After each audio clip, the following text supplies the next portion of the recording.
Vamos lá, como é que o Planalto está vendo toda essa situação? O discurso político está aí, o Lula está colocando, né? Ah, a força da extrema-direita no mundo, tem Milei na Argentina, o Chega em Portugal, possibilidade de vitória de Donald Trump, embora aqui quem é governo é a esquerda. Mas como é que o Planalto está reagindo, está vendo politicamente esse cerco fechado contra Jair Bolsonaro, a despeito da força que ele tem nas ruas? A gente viu aqui na Avenida Paulista. Quem tem essa apuração, Clarice Oliveira. Raquel, como você bem pontuou aí, a avaliação feita ali no entorno do presidente Lula é que o cerco está de fato se fechando, mas o que eu ouvi ali de pessoas próximas do presidente é que a ordem ainda é ter cuidado, ter cautela para evitar comemoração demais antes da hora, principalmente em público. Então não é que ninguém vai falar desse tema naturalmente, mas a orientação ali que está sendo repassada nos bastidores é para vamos ter um pouquinho de calma, esperar as conclusões das investigações. A gente está avançando na direção desejada, mas obviamente estavam comemorando hoje, desde hoje cedinho, Raquel. E uma coisa que eu achei interessante é que uma fonte virou para mim assim e falou: olha, o ideal é que a gente deixe para o chefe responder, deixa ele escolher o tom, fazer os ataques um pouco mais fortes, as críticas mais fortes a Jair Bolsonaro. E isso foi antes desse discurso do presidente Lula, que vem bastante nessa linha. Claro, há ali uma referência, uma remissão ali muito evidente ao que está sendo exposto nos depoimentos, porque Lula fez questão de trazer a informação de que Bolsonaro não reconhece a derrota até hoje, mas ele não citou diretamente os depoimentos que vieram a público, não falou objetivamente a respeito da investigação da Polícia Federal e inseriu essa referência a Jair Bolsonaro num contexto internacional, onde ele fala também de outros líderes de extrema-direita ou de direita que estão prosperando em outros países do mundo.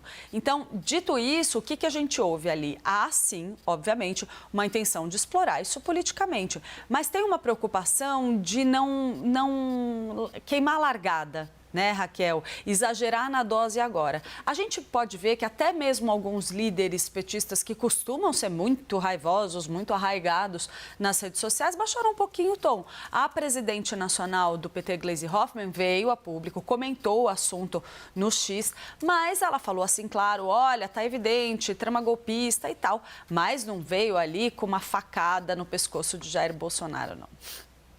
Agora, parceira, tudo bem, ele não falou diretamente, mas a evidência ali estava clara. Bolsonaro mostra os depoimentos, não se conformava, que tinha perdido as eleições, etc. Mas não é um pouco esquisito essa estratégia de vamos deixar o chefe falar e dar o tom? Você expõe o presidente da República? Geralmente a estratégia é os soldados falam pelo comandante, não o contrário. Você sabe que a gente vê algumas situações em que, naturalmente, vai ser trazido a público, Raquel. Mas Lula tem falado diretamente e alimentado esse embate com Bolsonaro porque ele tem um objetivo muito claro na sua estratégia política, que é manter pelo menos um fio dessa polarização aceso.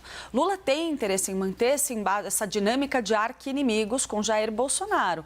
Mas, claro, quando está se tratando de uma investigação em andamento, uma coisa é ele criticar Jair Bolsonaro.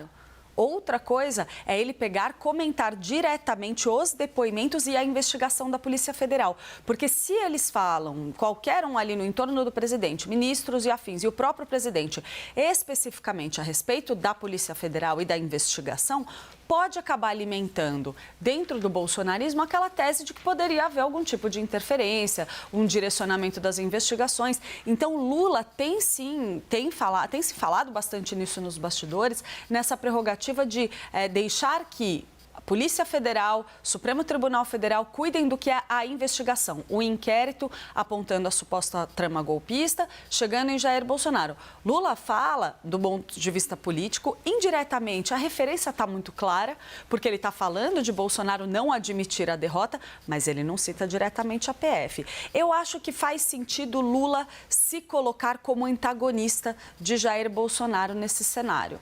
Mas tem gente próxima do presidente que tem ressalvas em relação à estratégia, que acha que ele erra de alimentar demais a polarização. Mas aí é outra história, tem divergência em volta do presidente também, Raquel. Obrigada, Clarissa. Estou buscando aqui o tweet da Glaze para trazer para quem nos acompanha.